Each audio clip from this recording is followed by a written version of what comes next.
What drives an actor so deep into his characters that he blurs the line between reality and fiction?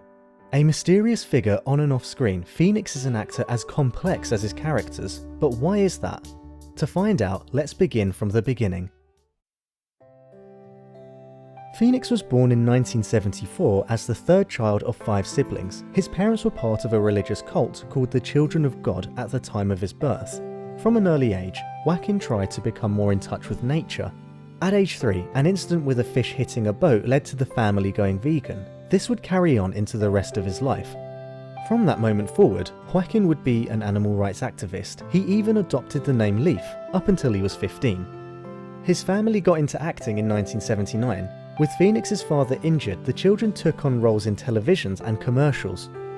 Joaquin landed his first role in 1982, appearing on TV's 7 Brides for 7 Brothers. His brother River would also appear on this show. At 8 years old, Joaquin found acting instantly rewarding. He related the experience to a kid scoring a goal for the first time. It was a high he intended to chase for the rest of his life. So naturally, film was the next step.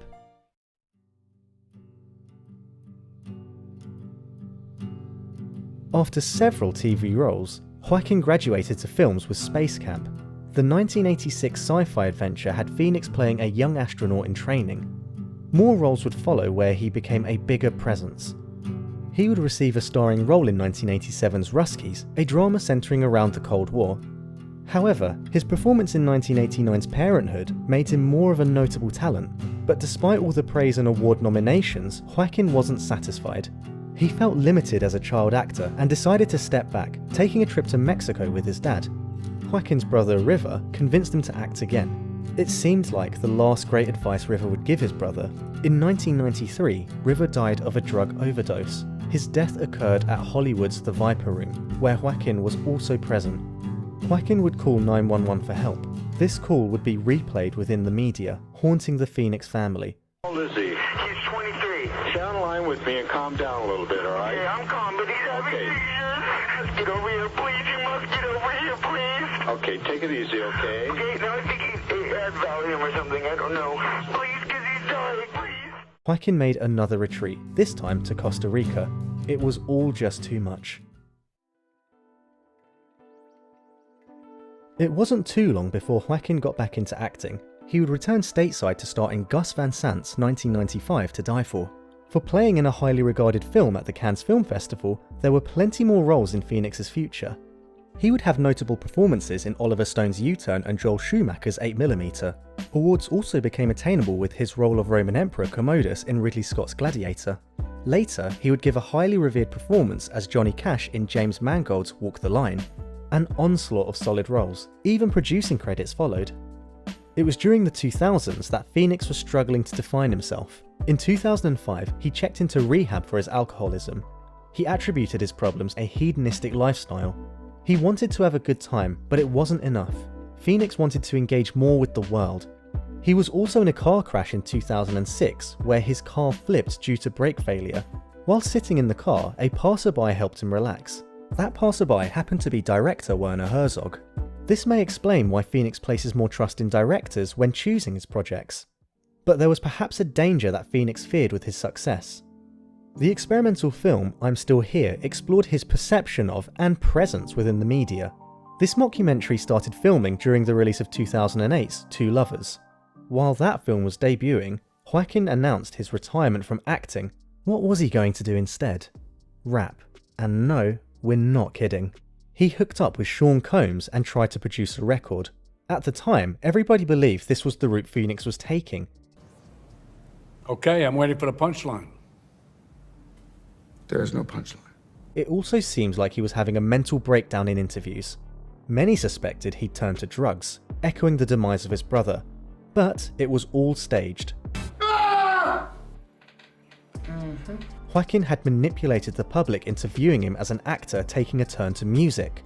While it did make for an intriguing film, there was a deeper questioning of Phoenix's intent. If he had fooled the public before, he could do it again. Could he be trusted about his words in interviews? A line had been drawn between him and the media.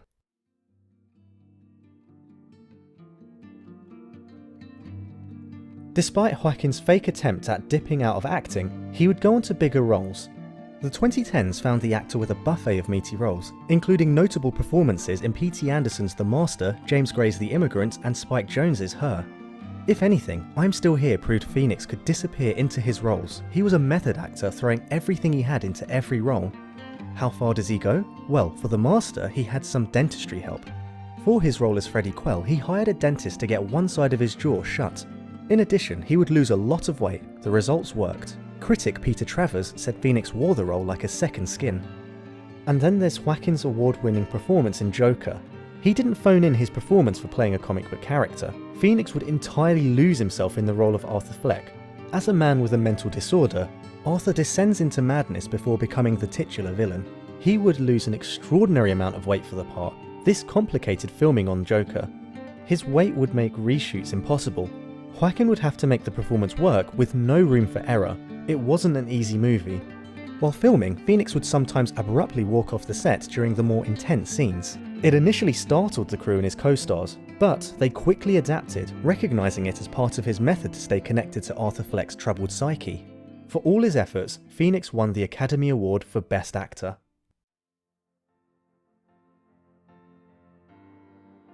While Phoenix won awards for Joker, his activism hadn't diminished. When accepting his Academy Award, he used his speech to talk about animal rights. He spoke about how we abuse resources like the milk of cows. Phoenix was still a vegan with hope for the world.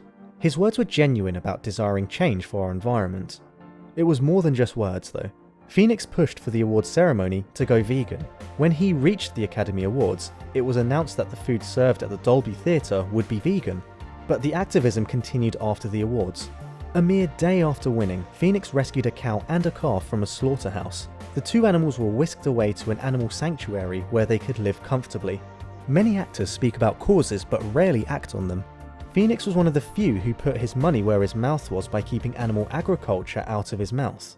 As Phoenix has stated, it's been one of the most important aspects of his life.